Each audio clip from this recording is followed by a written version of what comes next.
सी शक्ति इन्हें रक्षित कर रही है? अवश्य माता का ही है ये कंगन, अर्थात सुरक्षित हूँ मैं। मुझे क्षमा करना पुत्र, मैं वचनबद्ध हूँ।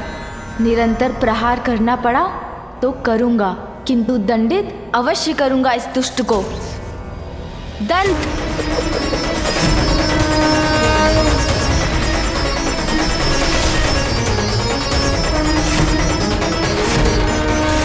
ऐसी युक्ति का प्रयोग किया है मैंने बालक, जिसके सामने तेरी हर शक्ति फीकी पड़ जाएगी। व्यर्थ तोड़ा तुमने अपना दंड, क्योंकि जो शक्ति मेरी रक्षा कर रही है उसे पराजित करने की क्षमता तुम्हें नहीं है। किसका कंगन है ये और कौन सी दिव्य शक्ति इस दुष्ट की रक्षा कर रही है? गजानन अपनी विफलता का कारण नहीं समझ पा रहा है, किंतु पार्वती ऐसा क्यों कर रही है? आप धन्य है माता, आप धन्य है। मेरे सुहाग की रक्षा के लिए आप इतना बड़ा त्याग करने पर विवश हैं, किंतु ऐसा कर आज आपने दर्शा दिया कि आपके लिए भक्ति ही सर्वोपरि है। मैं कोटि कोटि नमन कर आपका धन्यवाद करती हूँ माँ, आपका धन्यवाद करती हूँ। भक्त भगवान से बड़ा होता है। स्वामी, मैं ये ज्ञात करना चाहती हूँ कि भगवान के लिए कौन बड़ा है, उनका परिवार या उनका भक्त? उमा, भक्त का स्थान सदैव भगवान से ऊंचा होता है। पार्वती, ये क्या? भक्त भगवान से बड़ा होता है, सत्य है, किंतु क्या भगवान द्वारा एक अधर्मी असुर की रक्षा करना, क्या ये उचित है? कुछ भी कर ले मूर्ख बालक, तुम मेरा स्पर्श भी नहीं कर पाओगे। कैसे भेदूं इस दिव्य सुरक्षा कवच को?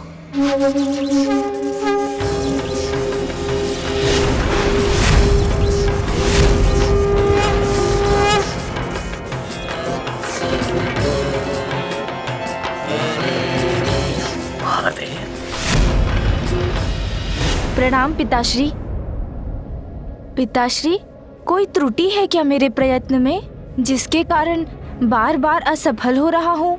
नहीं गजानन, इसका कारण कुछ और है। मैं समझा नहीं पिताश्री, आप किस कारण की बात कर रहे हैं? अनेकों पाप किए उन्होंने, किंतु वो मेरे स्वामी है माँ, मेरे स्वामी है। उनकी रक्षा करना मेरा धर्म है। आपकी भक्त होकर आपको इस प्रकार विवश करने के लिए मुझे क्षमा कीजिए माँ, मुझे क्षमा कीजिए।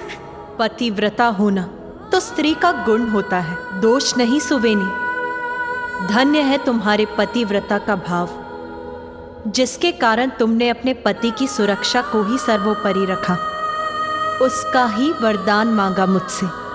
तुम्हारे इस भाव को तो मैं भी भली भांति समझती हूँ पुत्री। उमा,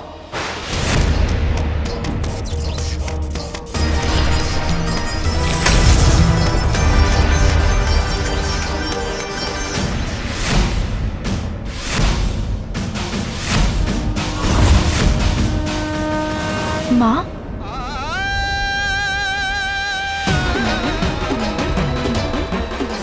पुत्र प्रेम से विचलित होकर माता कहीं इस दंत को रोकना ना भूल जाएं।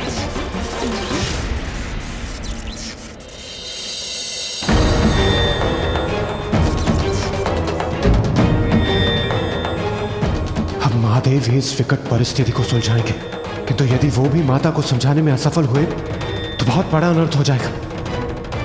उमा, तुम ये क्या कर रही हो? मुझे भली भांति ज्ञात है कि मैं क्या कर रही हूँ, किंतु आप यहाँ क्या कर रहे हैं? ये क्या हुआ है माँ को? वो इतना रूखा व्यवहार क्यों कर रही है? उमा, तुम्हें ज्ञात है कि तुम किसकी रक्षा कर रही हो?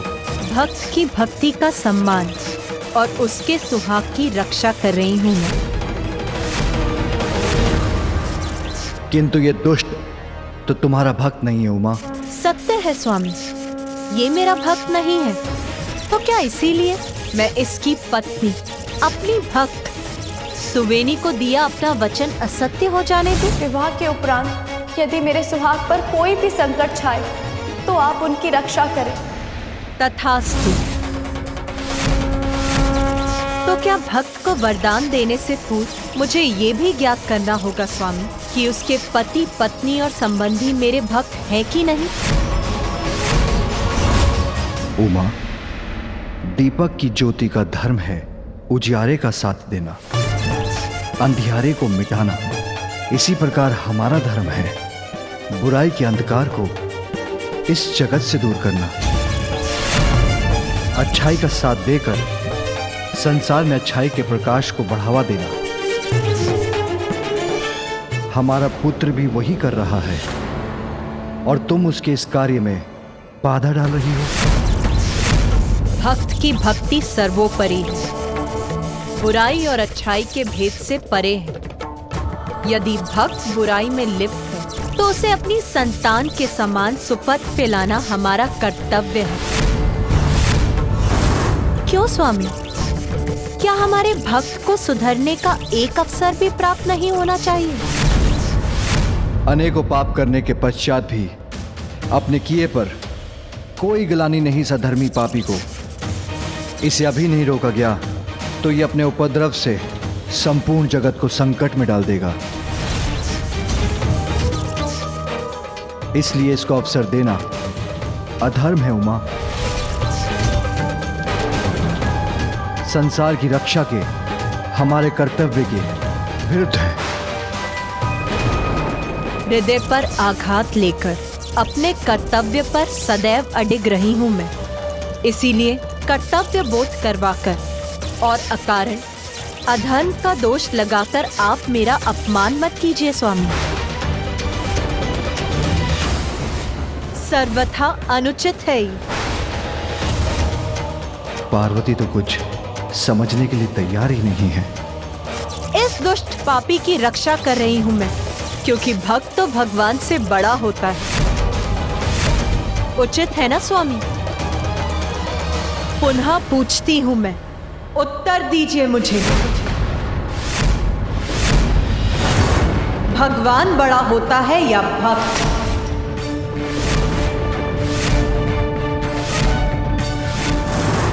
पूर्व में जब मैंने पूछा था तो स्मरण है ना प्रभु, आपने क्या उत्तर दिया था?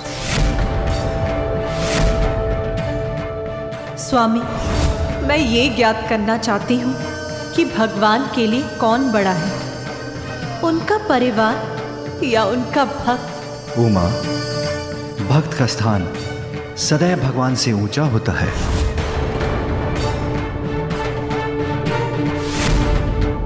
जगत जननी और जगत पिता के अनर्थकारी क्रोध के जागृत होने के पूर्व ही शांत करना अत्यंत आवश्यक है। जब तक माता पार्वती मेरी रक्षा कर रही हैं, महादेव भी मेरा कुछ नहीं बिगाड़ सकते। आज मैं अपने पुत्र के साथ सत्य और धर्म का साथ देने के लिए खड़ा हूं और आप हमारा, अपने परिवार का विरोध कर रही हैं। क्या यह बात आपको विचलित नहीं करती? विचलित तो मुझे ये कर रहा है स्वामी कि आप सदैव कहते रहते हैं कि परिवार और भक्त में कोई भेद नहीं। जगत पिता और जगत माता हैं हम। सभी हमारी संतानें हैं जिनका कल्याण दायित्व है हमारा। पुत्र कार्तिकेय को मुझसे दूर करते समय यही समझाया था ना आपने, किंतु आज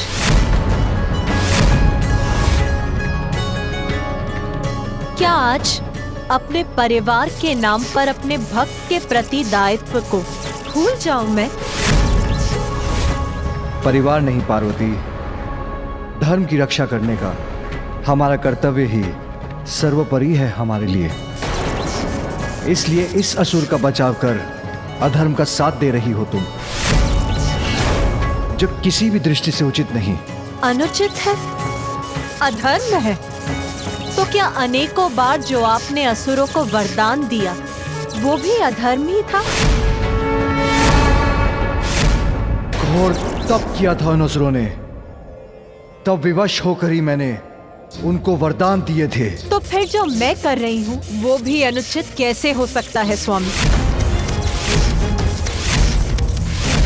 मेरी भक्त है सुवेनी। घोर तप किया है उसने।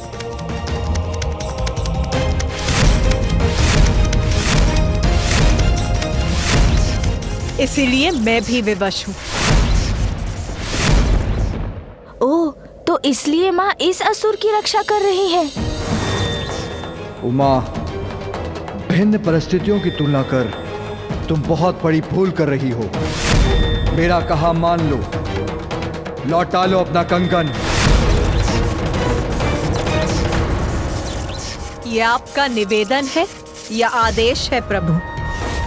और ये भी बताने की कृपा करें कि इस समय आप मुझसे मेरे पति के रूप में बात कर रहे हैं या जगत पिता महादेव के रूप में? ये माता अपने क्रोध में क्या कह गई?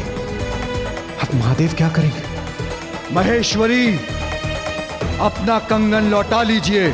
मैं अपने पति के ही आदेश का पालन करूंगी। आप सभी अन्य के लिए देवाधिदेव होंगे, किंतु उस रूप में आपका मेरे ऊपर कोई भी अधिकार नहीं।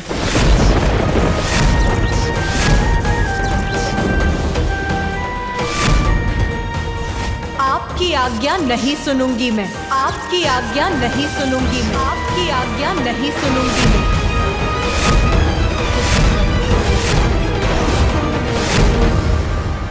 माँ, माँ, माँ, माँ।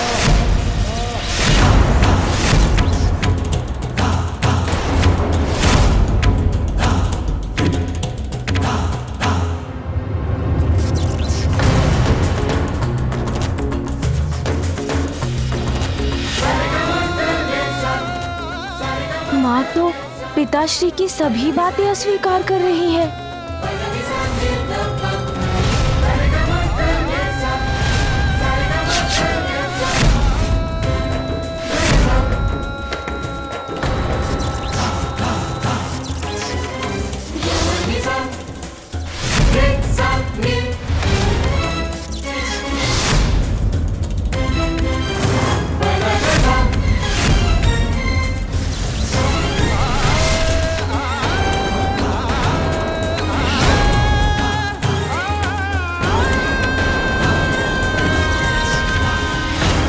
मैंने अम्बे रूप में अपनी भक्त सुवेनी को वरदान दिया था।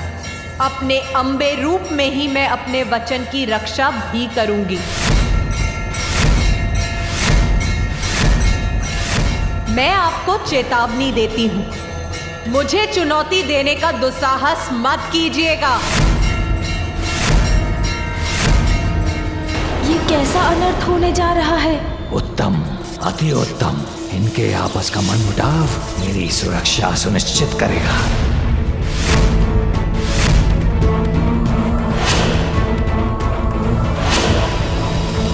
ये कैसी विडंबना है ब्रह्मदेव। एक और महादेव और बालक गजानन, तो दूसरी ओर देवी पार्वती अपने दुर्गा रूप में। स्थिति अनियंत्रित हो रही है। जगत पिता और जगत जननी का मतभेद है ये, और इन दोनों के टकराव के मध्य में है गजानन। स्थिति अनियंत्रित हो नहीं रही है श्री हरि, अनियंत्रित हो चुकी है। हमें शीघ्र वहां जाकर स्थिति को संभालने का प्रयत्न करना चाहिए। यदि इन दोनों का टकराव और बढ़ा तो विध्वंस होगा, उससे हम सभी नष्ट हो जाएंगे।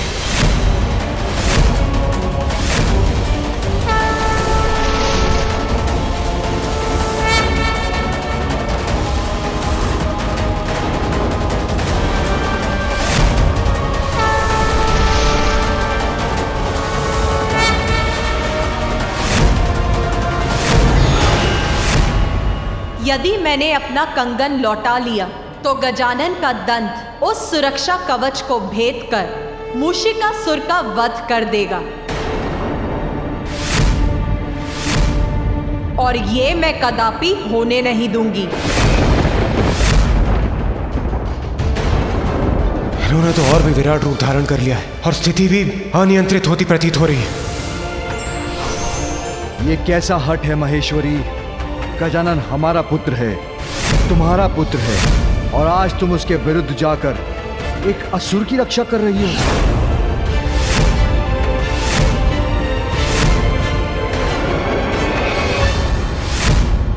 क्या धर्म, दायित्व, कर्तव्य बस आपके ही अधिकार क्षेत्र में है? आज मैं अपने भक्त के साथ खड़ी हो गई तो वो आपके लिए हट हो गया? क्या आप भूल गए वो क्षण जब आपने हमारे पुत्र गजानन का शीश उसके धड़ से विलग कर दिया था?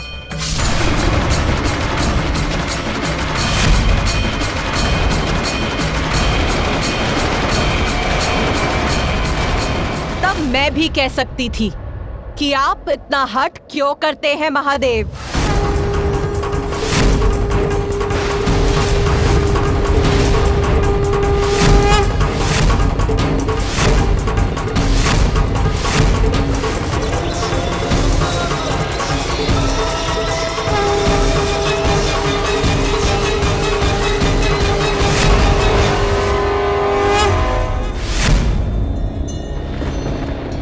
तुम्हें ज्ञात है ना देवी कि मूषिकासुर की दुष्टता का अंत करने के लिए जो उचित है उसी का साथ देने के लिए ही गजानन क्रियाशील है।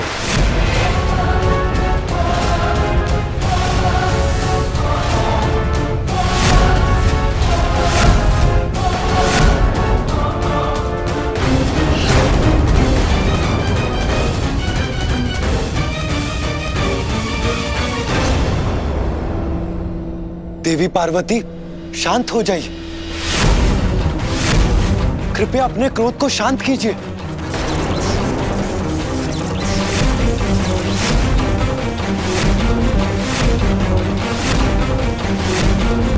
आपको ज्ञात था कि गजासुर एक भयानक पापी असुर है। अनेकों पाप किए थे उसने, किंतु उसने तप कर आपका आवाहन किया।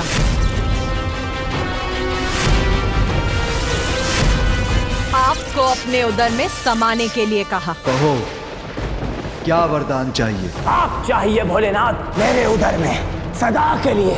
तो आपने उसको क्या उत्तर दिया स्वामी?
बताती हूं,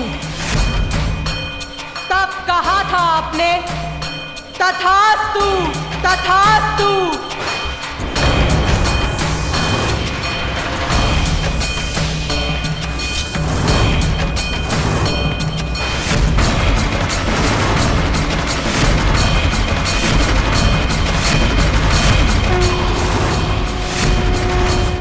देवी, शांत करो अपने आवेश को। तुम्हारा पुत्र भी यहां है।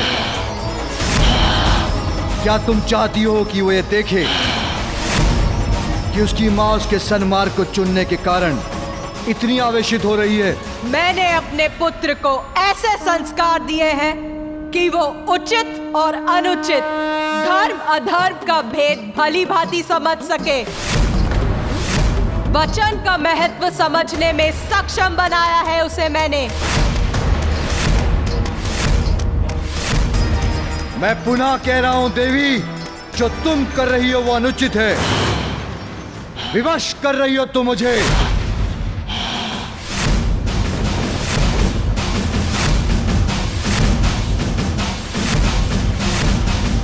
तुम्हारे विरुद्ध अपने पुत्र की सहायता करने के लिए जो आपको उचित लगे वो आप कीजिए महादेव।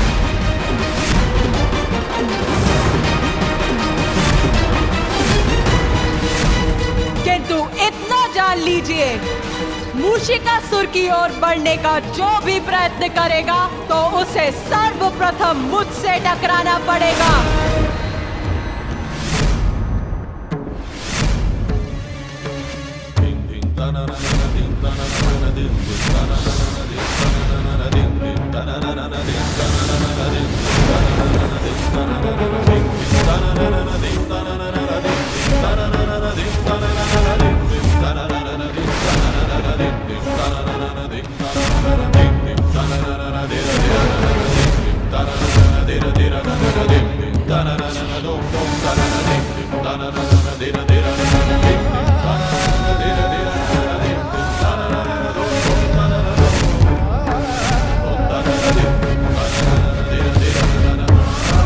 माता ने कालिका और महादेव ने वीरभद्र का रूप धारण कर लिया।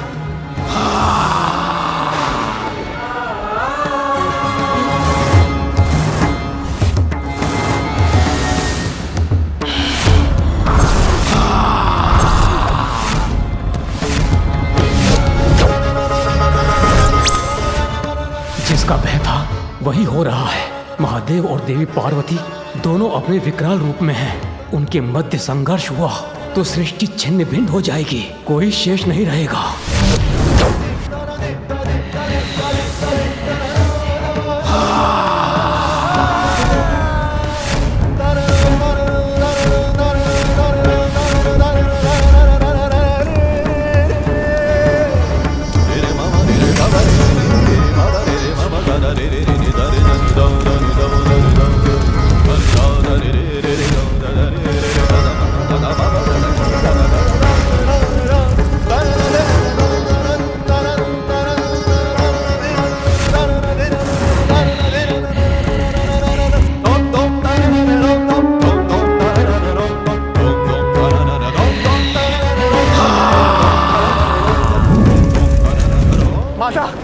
शांत हो जाइए माता। प्रभु शांत हो जाइए प्रभु।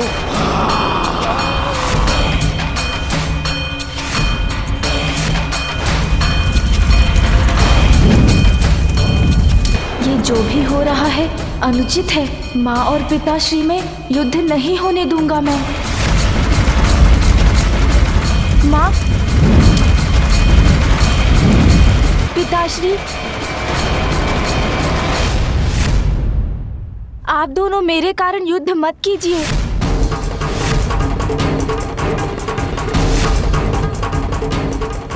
मत भूलिए, परिवार की कलह सदैव विनाशकारी होती है। आपको स्मरण है न पिताश्री, मैंने आपके साथ युद्ध किया था तो उसका क्या परिणाम हुआ था?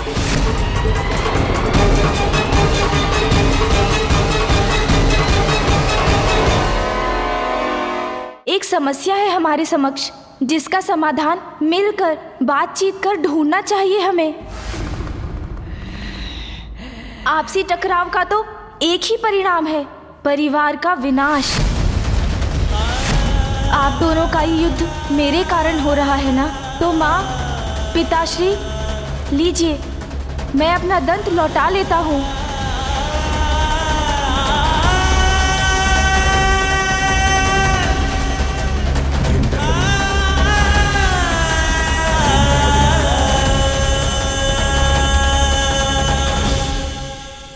माँ, अब आप भी अपना कंगन लौटा लीजिए।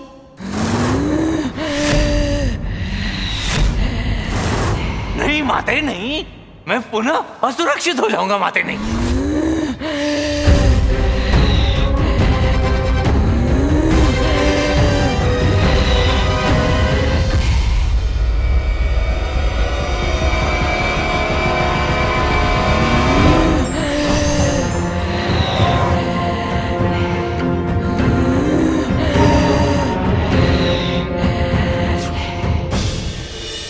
पुनः सुरक्षित हो गया मैं। इसके पूर्व कि ये संपूर्ण परिवार एक साथ हो जाए, मुझे भाग लेना चाहिए।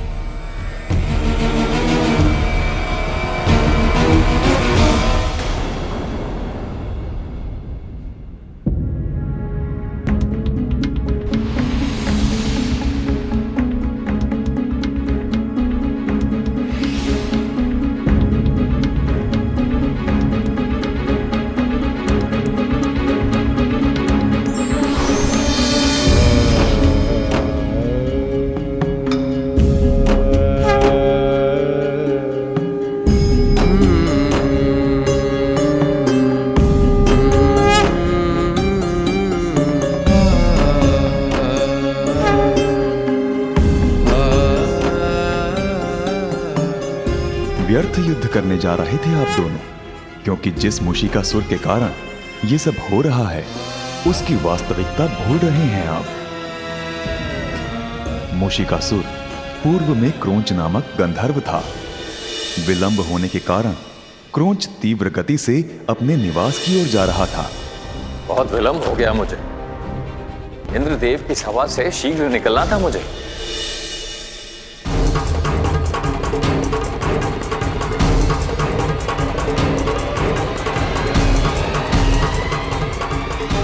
शीघ्रता में क्रोंच ऋषि वामदेव से टकरा गया, जिससे ऋषिवर की वर्षों की तपस्या।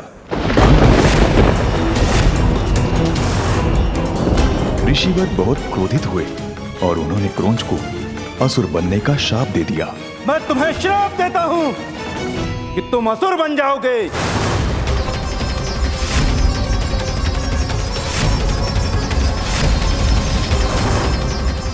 ऋषिवर नहीं, डाल से पैर टकरा गया और मैं आप पर गिर पड़ा।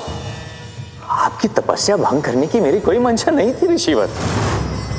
क्षमा ऋषिवर, क्षमा ऋषिवर, क्षमा। शांत होने पर ऋषिवर ने शाप को कम करते हुए कहा कि क्रोंच को उसके असुर रूप में भी एक अवसर मिलेगा। वो माता पार्वती का भक्त होगा और यदि उसने अपनी भक्ति से माता पार्वती को प्रसन्न कर लिया तो वो ऋषिवर के शाप से मुक्त हो जाएगा। ऋषिवर, ऋषिवर। असुर रूप में आने पर क्रोंच देवी पार्वती का परम भक्त बनकर सदा उनकी भक्ति में लीन रहने लगा।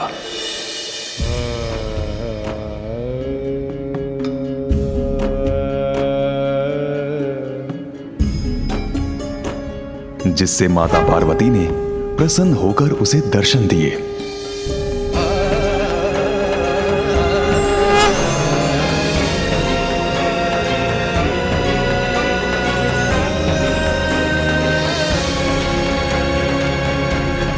माता ने क्रोंच को बल, पराक्रम, सत्ता और बुद्धि का वरदान दिया।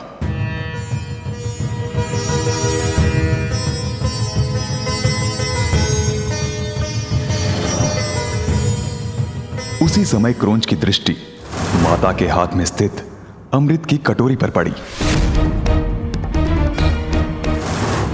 जिसे देखकर वो लालच में आकर माता से अमृत की मांग कर बैठा।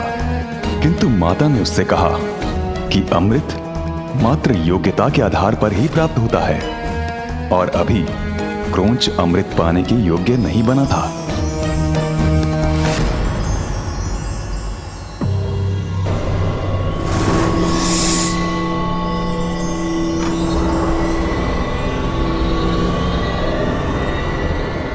लालच में आकर क्रोंच ने मूषक रूप धारण कर माता के हाथ की कटोरी का अमृत चोरी से चख लिया।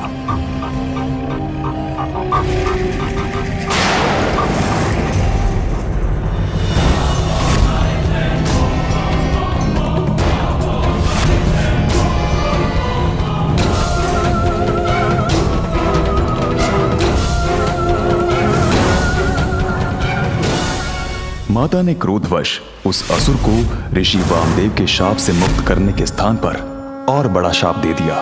मेरे मना करने पर भी तुमने मूषक रूप धरकर अमृत को चुराया, इसीलिए मैं तुम्हें ये श्राप देती हूं। आज से तुम मूषिकासुर बनकर चोरी से ही अपना उदर भरोगे।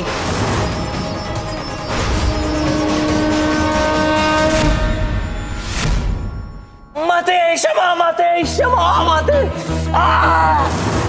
माते क्षमा, क्षमा कर दो माते, क्षमा कर, क्षमा माते, क्षमा। तुम मेरे बड़े भक्त हो और तुमने अमृत का भी पान किया, इसीलिए तुम्हारी मृत्यु नहीं होगी। समय आने पर मेरे पुत्र गजानन के हाथों तुम्हारा उद्धार होगा, तुम्हारा उद्धार होगा, तुम्हारा उद्धार होगा।